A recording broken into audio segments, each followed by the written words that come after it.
O Brasil se despede de Teori Zavascki.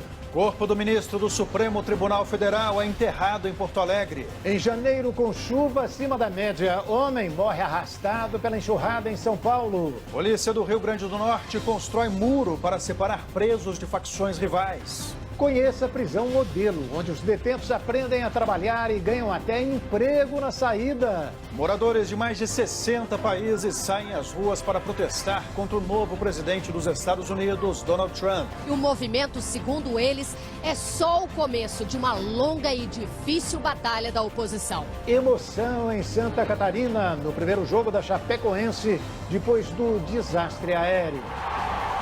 E os bastidores do novo filme de Will Smith, que chega na semana que vem aos cinemas brasileiros. You betrayed me.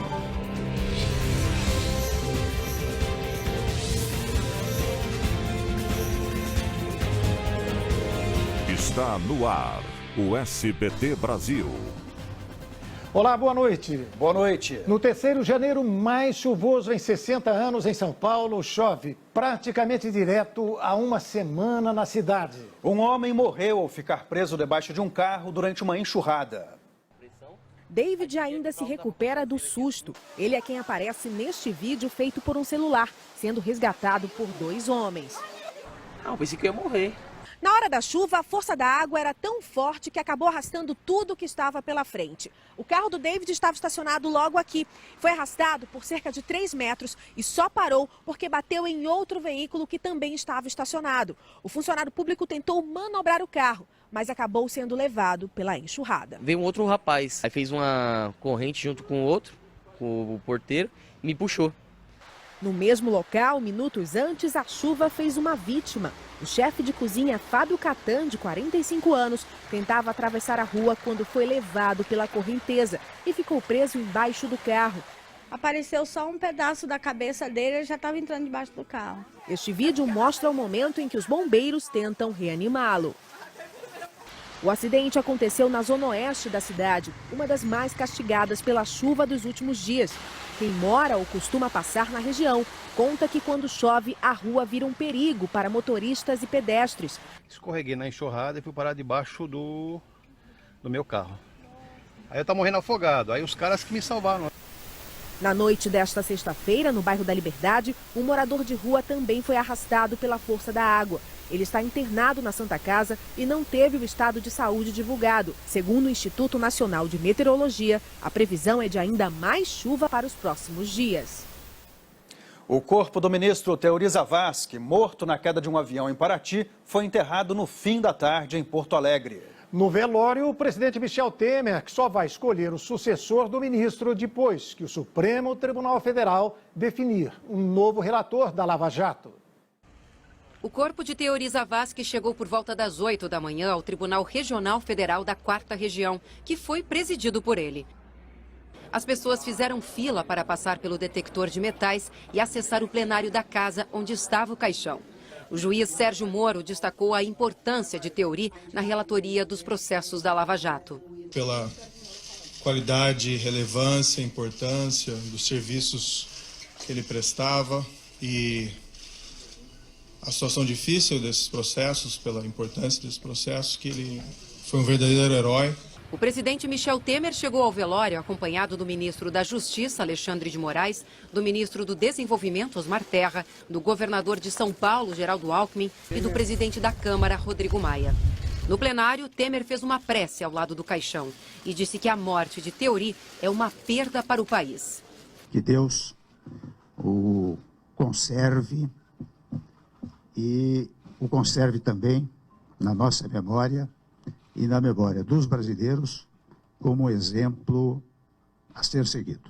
O presidente se manifestou sobre a substituição de Teori Zavascki no Supremo Tribunal Federal. Michel Temer disse que só vai definir o nome depois que o STF decidir com qual ministro ficará a relatoria da Operação Lava Jato. Só depois que houver a indicação do relator. Vice-presidente do STF, Dias Toffoli, se emocionou ao falar do colega. A serenidade do ministro Teori Zavascki, a simplicidade dele, a humildade dele marcará para sempre a justiça brasileira. A presidente do Supremo, Carmen Lúcia, esteve no velório e abraçou os filhos de Teori, mas não falou com os jornalistas. Os ministros Ricardo Lewandowski e Edson Fachin comentaram a perda do colega. Nós perdemos um dos melhores quadros da magistratura brasileira. Uma vez até eu disse a ele que eu considerava meu irmão de bancada. Por volta das 5 da tarde, o caixão foi levado para o cemitério Jardim da Paz, na zona leste de Porto Alegre. Apenas parentes e amigos puderam acompanhar de perto o enterro. O corpo do empresário Carlos Alberto Filgueiras será cremado esta noite em São Paulo. O corpo do empresário Carlos Alberto Fernandes Filgueiras, de 69 anos, começou a ser velado no meio da tarde. Parentes, amigos, funcionários e até ex-funcionários estavam muito emocionados. Dono do Hotel Emiliano, o empresário era o proprietário do avião que caiu em Paraty na quinta-feira. Ele e o ministro Teori Zavascki eram amigos. Pai de 4 filhos, Carlos Alberto nasceu em Minas Gerais. Era de uma família pobre e fez fortuna como mineiro em Serra Pelada. Meu pai era uma pessoa fantástica, né? Uma pessoa cheia de energia, cheia de vida, uma grande inspiração. Um dos muitos amigos falou sobre a última conversa que teve com o empresário pouco antes do acidente. Ele me ligou, estou embarcando, volto na segunda-feira, uma menina vai te ligar aí, você explica para ela como é que faz para colocar no celular dela o que você colocou no meu celular ontem, que era baixar umas músicas. Infelizmente, essas coisas podem acontecer, foi uma fatalidade. O corpo do empresário será cremado ainda hoje. A cerimônia será reservada a parentes e amigos mais próximos. E os destroços do avião serão removidos do mar em Paraty por uma empresa particular contratada pelo Grupo Emiliano, dono da aeronave. Os corpos das outras 3 vítimas do acidente devem ser enterrados amanhã. Era cedo e o carro da funerária já estava estacionado dentro do IML de Angra dos Reis, litoral sul do Rio de Janeiro. O entre-sai de policiais civis e federais foi intenso. Isso porque 3 vítimas do acidente com o avião em Paraty continuavam no local. Do lado de fora também era grande a expectativa pela saída dos corpos do piloto Osmar Rodrigues e de Maíra Panas e Maria Hilda Panas, mãe da massoterapeuta. O pai da jovem também esteve no local, mas não falou com a imprensa. Os corpos só deixaram a região no final da tarde. Aqui em Paraty, a 70 quilômetros de distância do IML, o dia também foi de muito trabalho. Logo cedo, as equipes do CENIPA, Centro de Investigação e Prevenção de Acidentes Aeronáuticos, voltaram à região. Uma força-tarefa foi montada. Mas horas depois, a remoção parou. Isso porque, segundo a Aeronáutica, a primeira fase da investigação do caso é de responsabilidade dela. Mas a retirada dos restos do avião, não. Esse trabalho tem que ser feito pelo dono do bimotor. O Grupo Emiliano informou que contratou uma empresa especializada para o serviço, mas não deu detalhes e nem o prazo para a retirada da aeronave. Ela vai providenciar um plano de remoção e esse plano é submetido à Marinha. Esse plano vai ser também feito junto com a gente, porque nós aqui como órgão de investigação, a gente quer ao máximo deixar essa aeronave íntegra possível. Laudos preliminares do acidente da última quinta-feira, em que 5 pessoas morreram, apontam que o ministro Teori Zavascki sofreu politraumatismo. Peritos também confirmaram que Maíra Panas morreu afogada. A Polícia Federal e o Ministério Público Federal informaram que as investigações podem ser concluídas em 1 mês. O equipamento que pode ter registrado os últimos diálogos do piloto do avião chegou hoje a Brasília, onde será analisado. O gravador de voz do avião bimotor que caiu em Paraty já está no Centro de Investigação e Prevenção de Acidentes Aeronáuticos em Brasília. O equipamento foi encontrado em bom estado e já começou a ser analisado. O laboratório do CENIPA é o único da América Latina que faz este trabalho. O gravador de voz é como este. Ele registra apenas os últimos 30 minutos de diálogos do piloto e não memoriza dados do voo. A aeronáutica não informa se essas conversas vão ser divulgadas. Para este comandante, a falta de comunicação de problemas mecânicos pode ajudar na investigação. Significa que o tipo de aproximação, as condições de voo, as condições no momento meteorológicas, tá? que corroboraram para que houvesse o acidente. O acidente trouxe à tona outro vínculo entre o ministro Teori Zavascki e o dono do avião, Carlos Alberto Figueiras. O empresário era sócio do banco BTG Pactual de André Esteves. O BTG e Carlos Alberto Figueiras tinham sociedade no prédio onde funciona o Hotel Emiliano, em Copacabana, no Rio de Janeiro. Como relator da Operação Lava Jato, Teori Zavascki já tomou decisão envolvendo o banco. O ministro determinou a prisão domiciliar de André Esteves em dezembro de 2015. O empresário foi acusado de tentar obstruir as investigações da Lava Jato. Uma onda de violência preocupa as autoridades paraenses. Desde a tarde de ontem, 27 pessoas foram assassinadas na região metropolitana de Belém. Legistas dizem que todas as mortes têm características de execução. E o prefeito de São Paulo, João Dória, disse hoje que vai recorrer da decisão da Justiça que suspendeu o aumento das velocidades das marginais Tietê e Pinheiros. A mudança já tinha data para acontecer. Seria na próxima quarta-feira, dia 25, aniversário da cidade de São Paulo. A velocidade na pista local das marginais passaria de 50 para 60 km por hora. Na central, de 60 para 70. E a pista expressa passaria dos atuais 70 para 90. A decisão da Justiça de barrar a alteração foi comemorada pela Associação de Ciclistas, que moveu a ação contra a Prefeitura. Não existem provas concretas de que a gente vai conseguir a manutenção das vidas com o aumento das velocidades. Um dos argumentos de quem defende velocidades mais baixas nas marginais é que a Prefeitura não consultou a população sobre o assunto. O assunto causa polêmica desde julho de 2015, quando o ex-prefeito Fernando Haddad implementou a mudança.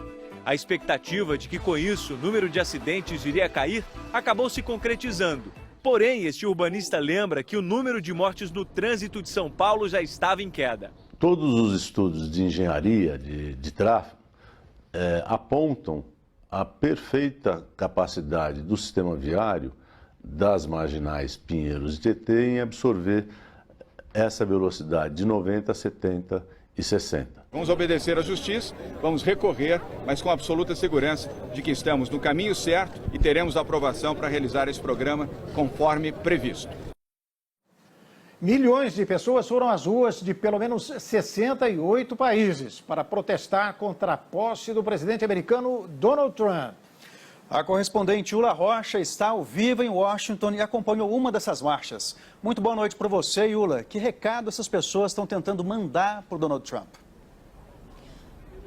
Boa noite, Marcelo. Boa noite a todos aí no Brasil. O recado das ruas é resistir e cobrar. O que vimos hoje aqui na capital americana foi uma imensa mobilização popular. Os dados preliminares da organização desse evento, que começou pequenininho nas redes sociais logo após a vitória de Trump, dão conta de que pelo menos 2,5 milhões de pessoas foram às ruas em 673 cidades americanas e do mundo todo. A maior delas foi aqui em Washington, mais de 600 mil pessoas, e as autoridades já confirmam um número muito maior do que na posse de Trump de ontem.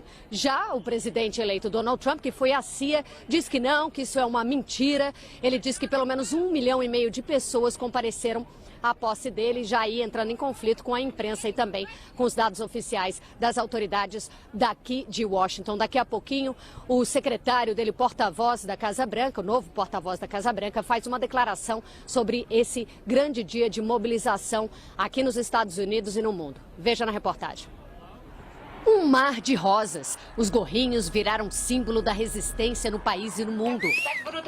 Alessandra tricotou 9 deles para as amigas brasileiras. Chegou na marcha e se deu conta de que não está sozinha. Eu estou super aliviada de ver. Gente, não sou só eu. Que lindo, que movimento maravilhoso. Centenas de milhares de pessoas tomaram as ruas da capital e de outras cidades americanas. 350 marchas pelo país e pelo mundo. Londres, Roma, Berlim, Rio de Janeiro, até do outro lado do planeta, na Austrália, houve mobilização de repúdio a Donald Trump, que, alheio aos protestos, foi à missa na Catedral de Washington. Em seu primeiro dia na presidência, Trump assinou um decreto no Salão Oval já redecorado de dourado para desmantelar o programa de saúde de Barack Obama. E os compromissos do governo para salvar o planeta já desapareceram do site da Casa Branca. Meu coração chora, me disse o americano que veio da República Tcheca participar do protesto em prol do meio ambiente. No mesmo local, na mesma hora, aqui em Washington, mais um público e causas completamente diferentes. A posse de Donald Trump ontem despertou a força da mobilização popular aqui na capital americana e ao redor do mundo. E o movimento, segundo eles, é só o começo de uma longa e difícil batalha da oposição. Celebridades que participam da marcha querem o mesmo. Scarlett Johansson e o ícone maior do feminismo na América, a ativista Gloria Steinem. Não temos como negar o perigo desse movimento, porque Trump tem achado uma raposa para cada galinheiro e os dedos dele no Twitter não podem se tornar dedos no gatilho, ela disse. Me preocupa ter um presidente que seja tão... que tem um discurso que é quase beirando a fascista. O presidente foi à CIA, o serviço de inteligência, neste sábado, agência criticada por ele por concluir que a Rússia interferiu nas eleições. Ao menos 19 jovens morreram e 35 ficaram feridos em um grave acidente de ônibus na Itália. Os estudantes voltavam de uma excursão na França quando o veículo bateu no canteiro da pista e pegou fogo. Ainda não se sabe o que causou o acidente. Um atentado deixou pelo menos 22 mortos e 90 feridos em um mercado no Paquistão. O grupo islâmico Talibã assumiu a autoria. O Estado Islâmico destruiu parte de um anfiteatro romano do século II em Palmira, na Síria. A cidade é considerada tesouro da arqueologia mundial. A polícia do Peru prendeu um funcionário do governo suspeito de receber propina da Odebrecht. Edwin Luyo teria recebido suborno para fraudar uma licitação. Um incêndio numa casa noturna de Bucareste, na Romênia, deixou 38 feridos. A maioria das vítimas inalou fumaça tóxica. Outras sofreram hipotermia ao sair do local sem casaco. Fazia 12 graus negativos. A mesma boate já havia pegado fogo em 2005. E você vai ver a seguir. Polícia constrói muro para separar presos de facções rivais em presídio do Rio Grande do Norte. O primeiro jogo da Chapecoense depois do desastre aéreo. E os bastidores de Beleza Oculta, o novo filme de Will Smith.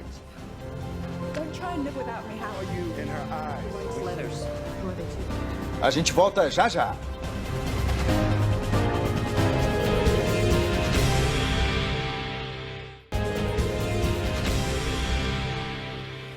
No Rio Grande do Norte, contêineres foram colocados no complexo penitenciário de Alcaçuz, na região metropolitana. O objetivo é separar as facções criminosas rivais e conter a rebelião que já dura uma semana.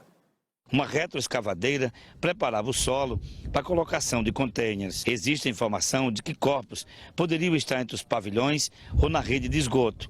São presos que teriam sido assassinados no último confronto da quinta-feira. A instalação de contêineres é provisória, até o governo do estado construir rapidamente um muro de concreto que pode ajudar a evitar novos confrontos entre presos de facções rivais. A rebelião aqui em Alcaçuz já dura uma semana. 26 presos morreram. Na capital, o clima é de medo e de apreensão. Moradores continuam sem transporte público, mesmo com a presença das Forças Armadas. O temor é de novos ataques e mais veículos incendiados. Estados incapazes de ressocializar os presos acabam contribuindo para o aumento da violência no sistema carcerário. Mas em algumas penitenciárias do Espírito Santo, os detentos trabalham e até são contratados pelo poder público quando saem da prisão. Veja na reportagem de Luciano Rossetti. O complexo penitenciário de Xuri fica na região metropolitana de Vitória. São 6.000 detentos divididos em 5 unidades. Para entrar aqui, só passando pelo procedimento de segurança. O primeiro passo é deixar os documentos nas mãos da agente. Identificado, agora sim começa a revista. E é um pente fino mesmo, hein? É como se fosse um aeroporto, aquele pente fino que a gente passa mesmo antes de entrar no avião. Apitou por causa do nosso equipamento, né, do microfone, sapatos. Agora sim, liberado? Vamos embora então. Aqui dentro, todos os presos estão inseridos em trabalhos de ressocialização. A pessoa consegue sair daqui e exercer uma profissão lá fora, ter uma ocupação aqui dentro. A fábrica de calçados infantis produz 2.500 pares por dia. Erivelton está no regime fechado há quase 5 anos. O serviço na cadeia foi a oportunidade de aprender uma profissão pela primeira vez. Nós estamos aqui trabalhando, remunerado, e estamos ressocializados para voltar novamente para ser um cidadão. X ao cubo mais 2x ao quadrado menos... Os detentos também têm a chance de recuperar os estudos. O Complexo de Xuri oferece aulas dos ensinos fundamental e médio. Equação de primeiro grau ou outras equações também utiliza na vida. Encaro isso como uma grande chance e oportunidade que eu tive de hoje ter a capacitação profissional e de estudo a qual eu tive.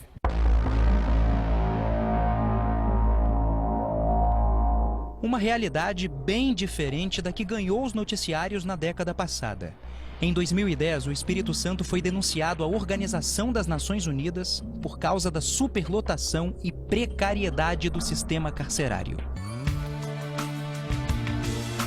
Agora, aparentemente, o caos está controlado. Desde 2013, não são registradas rebeliões no Espírito Santo. E alguns detentos podem, de fato, sonhar com um futuro fora da prisão. O próprio Estado, as secretarias começam a contratar a mão de obra de presos.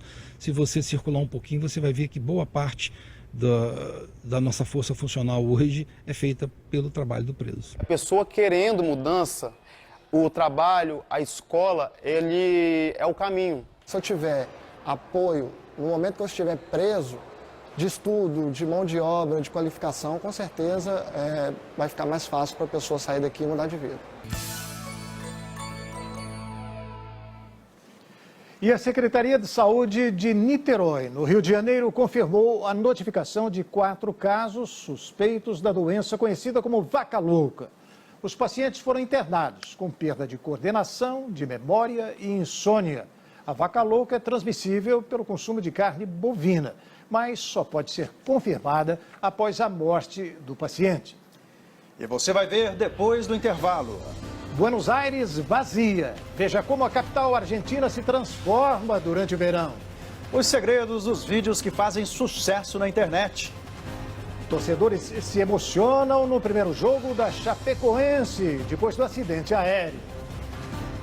Nós voltamos já já.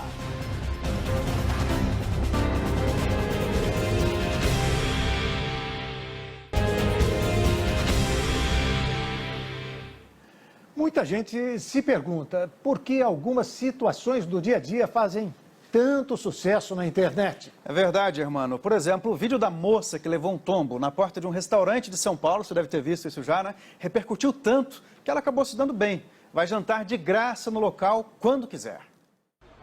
Essa é a Natália, toda arrumada, chegando para jantar. Lembra dela? Que situação, hein? Eu não tenho um arranhão, nada, não tive dor em canto nenhum. Mas assim, né? Assim que eu levei a queda, eu fiquei encharcada. Mas sério, quem ia imaginar que tinha alguém filmando? Minha amiga me mandou uma mensagem. Você levou uma queda ontem? Aí nessa hora, eu travei e comecei a tremer assim. Eu fiz, não, como assim? Ela, é porque tá nos Instagrams. Quase todo mundo tem um celular com câmera, por isso os flagras são praticamente inevitáveis. E se a situação for engraçada ou bizarra, então, esquece. Tem um potencial imenso de parar nas redes sociais. E aí, quando você menos espera, do sofá de casa, vê sua própria imagem sendo compartilhada por milhares de pessoas pouco tempo depois. E esse meme aí, já conhecem? É o famoso da vez. Ai, misericórdia! A duplinha foi vista mais de 500 mil vezes, só no YouTube em apenas 2 dias. Elas conversaram no Recife com o repórter Leonardo Vasconcelos. Eu fiz Kathleen, vamos fazer um vídeo, aí deu nisso. E aí, para explicar, o que era aquilo ali que vocês se penduraram? Era um suporte de ferro? Era um suporte de ventilador. Duas meninas aprontando. Não te lembra outro vídeo? A misericórdia como se fosse o ET Giovanna novo. Satana gostosa! Eita, Giovanna! Já este tem mais de 3 milhões de visualizações. O brasileiro é muito espontâneo, então a gente acaba rindo bastante, né, da cara das pessoas, infelizmente. Além disso, a gente se vê nessas situações. Uma criança chorando, vai lembrar seu filho, uma coisa que poderia ter acontecido com você, as pessoas se identificam com isso e quanto mais diferente for, mais elas vão passar para frente. Cuidado na rua. Você também pode ficar famoso de uma hora para outra. Você pode pensar até que você pode ser o próximo meme. Olha a marchineira! Ai, misericórdia! 3 homens morreram e uma jovem não identificada foi ferida na perna em um tiroteio hoje de manhã em Cidade Alta, zona norte do Rio de Janeiro. Segundo a Polícia Militar, bandidos do Complexo do Alemão tentaram invadir a comunidade, mas foram rechaçados por traficantes rivais. O policiamento segue reforçado na região. E vamos ao futebol. A Chapecoense venceu amistoso contra o Palmeiras no primeiro jogo com o time profissional, depois da tragédia que matou 71 pessoas do ano passado. O novo time da Chape foi apresentado à torcida. Com a bola rolando, o Palmeiras saiu na frente. Egídio cruzou e Rafael Veiga fez 1-0. O primeiro gol da Chape foi do zagueiro Douglas Grolli. No começo do segundo tempo, Amaral apareceu na área e virou o placar para o time da casa. O empate do campeão brasileiro veio num lindo chute do jovem Vitinho, 2-2. E o atacante Gabriel Jesus fez hoje o primeiro jogo pelo Manchester City da Inglaterra. Ele até marcou um gol, mas foi anulado. Sterling lançou, o goleiro Lloris falhou e Sané só empurrou para fazer City 1. Tottenham 0. Outra falha de Lloris e desta vez De Bruyne aproveitou. 2-0. Walker cruzou e Dele Alli diminuiu para o Tottenham. Depois de uma boa troca de passes, Son chutou no canto e empatou. 2-2. Gabriel Jesus entrou em campo aos 36 do segundo tempo. Menos de um minuto depois, deu esta cabeçada para fora. Na sequência, completou o cruzamento e marcou. Mas o juiz corretamente anotou impedimento. Estreia na semana que vem aqui no Brasil o novo filme do ator Will Smith. Em Beleza Oculta, o americano interpreta um personagem romântico e emotivo, como mostra a correspondente Cleide Clock. Haja coração para a dor de perder uma filha. Howard, o personagem de Will Smith, está devastado e tenta lidar com a morte, o tempo e o amor. Escreve cartas para esses sentimentos que se personificam. Time, love, death.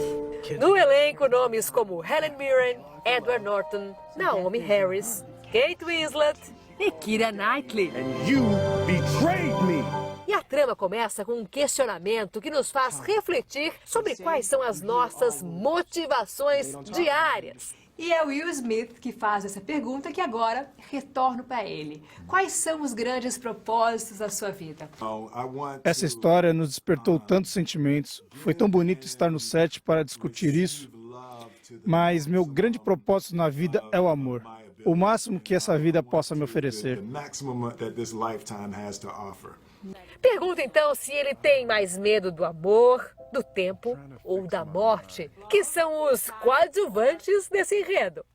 É engraçado, porque sou romântico e corrigível. Então tenho que confessar, não tenho nenhum problema em lidar com a morte, com o tempo. Mas o amor me traz as maiores alegrias e sofrimentos. Mas como foi para ele, como pai, interpretar um personagem com uma perda tão grande? Estava lidando naquele momento com a morte do meu pai. Foi uma linda confluência entre a vida e a arte. Esse é um dos filmes que ficará comigo para sempre. Durante o mês de janeiro, Buenos Aires muda de cara. No alto verão portenho, os moradores viajam e as ruas ficam bem vazias. Nesse clima, dá para aproveitar o espaço e também a calmaria na capital argentina. Veja agora na reportagem de Patrícia Vasconcelos. É como se todos os dias do mês fossem feriados, só que com bancos e lojas abertas. Dá uma olhada. A frente da Casa Rosada, sede do governo argentino, em pleno centro da cidade, está assim. Ruas estreitas ou avenidas largas têm trânsito livre. A Rua Centenária do bairro Histórico tem as pedras assentadas em círculos. Sobra espaço para olhar também para os lados e para cima. Entre a arquitetura antiga importada da Europa e o novo em meio ao verde, um detalhe que em dias frenéticos muitos nem se dão conta. É um prazer. Parece que a cidade está limpa, nos diz a senhora que caminhava no tradicional bairro chinês. O cenário é consequência da diminuição do turismo, principalmente o brasileiro, e de uma tradição por aqui. Em janeiro, boa parte dos moradores de Buenos Aires saem de férias. Algumas lojas simplesmente fecham as portas. Meu amigo que tem uma fábrica de roupas deu férias coletivas. Eles voltam em fevereiro. Me disse a jovem que esperava num ponto de ônibus vazio a condução para o trabalho. Mesmo com falta de dinheiro, as pessoas saem para desconectar um pouco. Há sempre um parente ou amigo no interior ou no litoral, nos disse Cris. Para quem pode, uma cidade com espaços livres. Na água em frente ao cartão postal e no calçadão, que beira o Rio da Prata, invisível em boa parte da cidade. O passeio alternativo para os turistas é a rotina de quem ficou por aqui.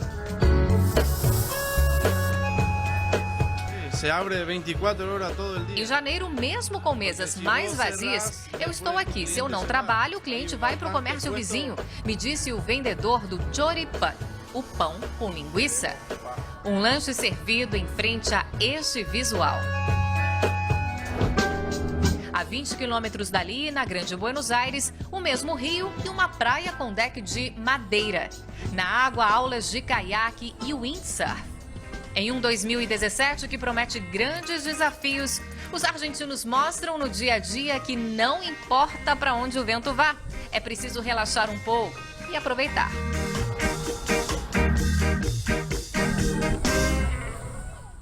E só um esclarecimento, o jogo entre Chapecoense e Palmeiras terminou empatado em 2-2. Essas e outras notícias você pode rever no site do SBT. Uma boa noite para você. Boa noite.